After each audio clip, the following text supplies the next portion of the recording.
लक्ष्मी, सरस्वती और दुर्गा की पूजा करने का संदेश देने वाला संत समाज महिलाओं पर इतनी सख्त और अभद्र टिप्पणियां क्यों कर रहा है? क्यों महिलाओं को टारगेट किया जा रहा है हमारे संतों की तरफ से?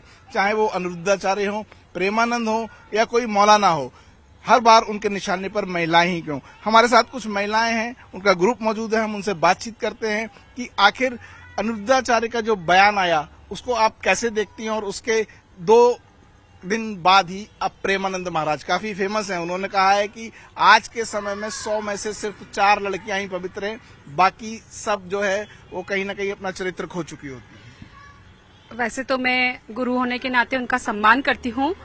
सोचने में आता है कि गुरु के मुख से यह शब्द कैसे निकला, क्योंकि मैं भी कहीं न कहीं एक बेटी की माँ हूँ और मैंने अपनी बेटी को बॉम्बे भेजा हुआ है। यह सोचकर भेजूंगी तो क्या मेरी नींद आएगी? यह शब्द उनके लिए गलत है, हर माँ की चिंतनीय है। अगर यह बोला जाएगा तो हम हर माँ क्या सोचेंगे और हम एक अच्छी नींद ले पाएंगे क्या? यह गलत है, ऐसा नहीं होता है। हम हमारे कॉन्फिडेंस के साथ ही आज हमें उन्हें ऊंचाइयों पर भेज रहे हैं और यह सब कुछ गलत है।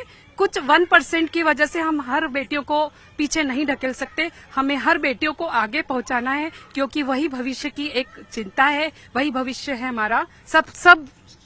सारी बेटियां बहुत प्यारी होती हैं यदि हम उन्हें अच्छे संस्कार देंगे। यह हमारी हर माँ और पेरेंट्स को देना चाहिए। संस्कार देने के बाद आप चिंता के साथ मुक्त होकर उन्हें आप कहीं भी भेजिए, यह सब गलत है। और एक सही समय पर ही उनका विवाह होना चाहिए।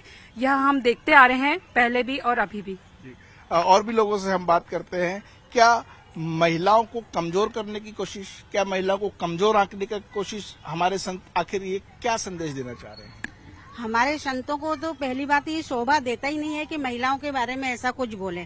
आप महिलाओं की शादी की उम्र के बारे में बात कर रहे हैं। जब महिला परिपक्व नहीं होगी, शादी को समझेगी नहीं, और आप बोल रहे हो कि विवाह कर दिया जाए और जल्दी विवाह कर दिया जाए, तो उस चीज के लिए वो तैयार ही नहीं है, तो वो कैसे अपना घर गृहस्थी संभालेगी, पढ़ाई नहीं करेगी। आज हम अपने बच्चों को नहीं भेजेंगे बाहर तो चांद पे कैसे जाएंगे?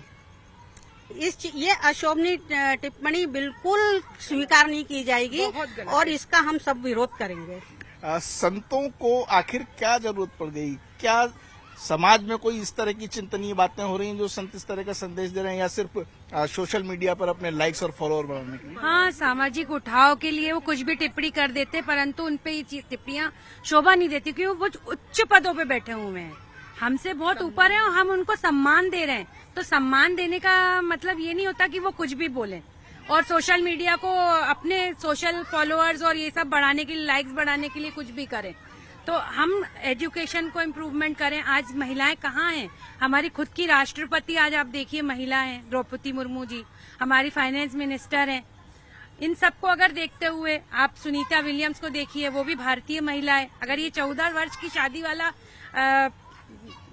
चीजें अपन अगर उनको बोलेंगे या फॉलो करना शुरू कर देंगे तो भारत वही 50 वर्ष पीछे चला जाएगा, है ना? कहीं ना कहीं आगे आने वाली पीढ़ी को जो संदेश देना चाहिए आप वापस भेज रहे हैं उसको। आप प्रेमानंद जी महाराज बड़े संत हैं, काफी बड़ी फैन फॉलोइंग भी है उनकी। उनका कहना है कि आज के वक्त में 100 में से सिर्फ 4 बेटियां पवित्र हैं, बाकी सब कहीं ना कहीं जो है वो अपने बॉयफ्रेंड के चक्कर में, अपने सोशल सामाजिक पतन के कारण बन गई है। प्रेमानंद जी जैसे संत अगर ऐसा आकलन करेंगे और ऐसे शब्दों का यूज करेंगे तो वो सभी नारी जाति के लिए बहुत अशोभनीय है और बहुत निंदनीय है कि उनको ये सब शब्द नहीं बोलना चाहिए। ये आज की जो नारी है वो 2 घर संभालती है, शादी के बाद एक दूसरा घर भी संभालती है। अगर आज हम उनके ऊपर चरित्रहीन मतलब बात करेंगे और उनके चरित्र पे संदेह करेंगे तो ये शोभा नहीं देता है। और अनिरुद्धाचार्य जी भी अगर इस तरह की बात करेंगे तो आज ये बड़े बड़े संत कर रहे हैं, कल छोटे संत भी बात करेंगे, तो फिर ये महिलाएं जाएंगी कहाँ? ये लड़कियां जाएंगी कहाँ? फिर तो कोई भी माँ, पेरेंट्स लोग अपने बच्चों को कहीं बाहर नहीं भेजेंगे, वो घर में ही रखेंगे। हमारे साथ कुछ और महिलाएं हैं, इन्होंने अपनी राय रखी है, हम यहाँ भी बात कर लेते हैं कि आखिर महिला सशक्तिकरण के दौर में इस तरह की टिप्पणियां संतों के द्वारा किस तरह से देखते हैं आप लोग इसे? आपका मैं बहुत बहुत शुक्रिया करती हूँ कि आपने हमें और हमारी जैसी बहुत सारी जो महिलाएं हैं, जो लड़कियां हैं, आप उनके विचार आप हमारे माध्यम से, आपके माध्यम से सभी लोगों तक पहुँच रहे हैं। मैं इन सभी लोगों जो हैं परम पूज्य, मैं इनकी सभी बातों का खंडन करती हूँ। क्योंकि आप एक तरफ बोल रहे हैं कि आप महिला सशक्तिकरण को आप आगे बढ़ा रहे हैं और दूसरी तरफ फिर आप ये भी बोल रहे हैं कि आप 14 वर्ष की उम्र में आप लड़कियों की शादी करवा दीजिए। तो ये तो आप रूढ़िवादी की तरफ उनका मानसिक संतुलन बिगाड़ रहे हैं। तो ये आप किस दिशा में लेके जा रहे हैं? समाज को आप किस दिशा में लेके जा रहे हैं? आज हमारे घर में माताएं हैं, सास है, ससुर है, नंदे हैं, बहुत बुजुर्ग महिलाएं घंटों टीवियां देखती हैं, ये महापुरुषों संतों के सबके विचार सुनती हैं, जो ये बोलते हैं घंटों सुनती हैं, और हम कहीं ना कहीं उनको देख के हम भी सुनते हैं। हमारे घर में भी हमारी बेटी है, हम उसको भी बोलते कि बेटा आप सुनो। आज इतने बड़े बड़े महासंत महापुरुष ऐसे अपने विचार प्रकट करेंगे, वो भी इतने बड़े बड़े टेलीविजन पे बैठ के, तो हमारे बच्चे किस दिशा में जाएंगे? तो मैं इन सभी चीजों का खंडन करती हूँ। आप प्रेमानंद जी महाराज का बयान सुनिए, महिलाओं के चरित्र पर ही टिप्पणी क्यों? कभी किसी पुरुष के बारे में क्यों नहीं कुछ कहता? महिलाओं को क्या टारगेट किया जा रहा है? जी बिल्कुल, पहले तो उनका सम्मान करूंगी, गुरु हैं और काफी कभी हमेशा अच्छा ही बोले हुए श्वेता श्रीवास्तव। मैं इस बात का बिल्कुल खंडन करती हूँ कि आजकल की महिलाएं जो हैं इस चीज को नहीं फॉलो करती हैं और पहले की करती थी। ऐसा कुछ नहीं, हर समय में हर जगह पे अपने लोग करते। मैं खुद एक अकेले रह के आज के समाज में मैं अकेले ही अपने बेटे को पाल रही हूँ, तो क्या मेरा चरित्र खराब हो गया? क्या आप आसपास में पूछिएगा, ऐसा कुछ भी नहीं है। महिलाएं हर चीज करती है, कुछ की वजह से आप किसी एक को कुछ भी नहीं कह सकते हैं। तो फिर ऐसे तो फिर पुरुष समाज भी ऐसे हैं। अगर मान लीजिए कि आज सोनम जैसी, आजकल आपने सुना होगा इंदौर की घटना कि वो लड़की खराब है, 2-4 और ऐसे घटने हो गए मुस्कान, तो क्या आज से पहले क्या किसी पुरुष समाज में ऐसा नहीं हुआ था? तो हम ये आकलन कर ले कि नहीं, स्त्रियां ही गलत है, पुरुष नहीं। हमारा माना जाए तो स्त्री और पुरुष दोनों बराबर है।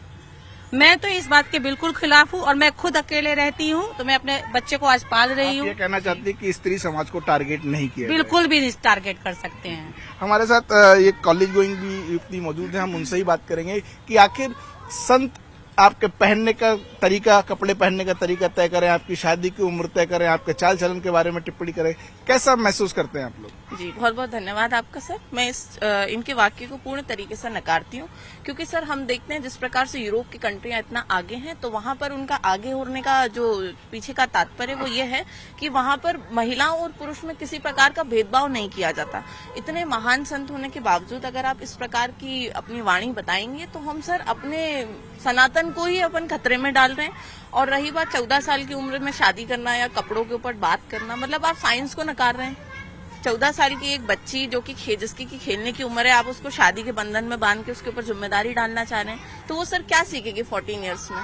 ना उसको घर चलाना आएगा, ना वो समाज के तौर तरीके सीखती होगी, ना वो करियर बनाने और पढ़ाई लिखाई करने की उम्र है वहाँ डाल रहे हैं। जी तो मैं सर इस चीज को बिल्कुल पूर्ण रूप से नकारती हूँ। तो वहाँ अपने यहाँ पर महिलाओं का एक ग्रुप था, उन्होंने अपनी राय रखी और साफ तौर पर कहना है कि महिलाएं आज सशक्त हो रही हैं, मजबूत हो रही हैं, और वो क्या पहने, कैसे चले, उनका चरित्र निर्माण कैसे हो, इसकी भी जवाबदारी उठा सकती हैं। हमारे देश की राष्ट्रपति महिला है, हमारे देश की फाइनेंस मिनिस्टर महिला हैं। ऐसे में महिलाओं को टारगेट कर टिप्पणी करना ये संत समाज के लिए भी एक गलत संदेश है और उन्हें इससे बाज आना चाहिए।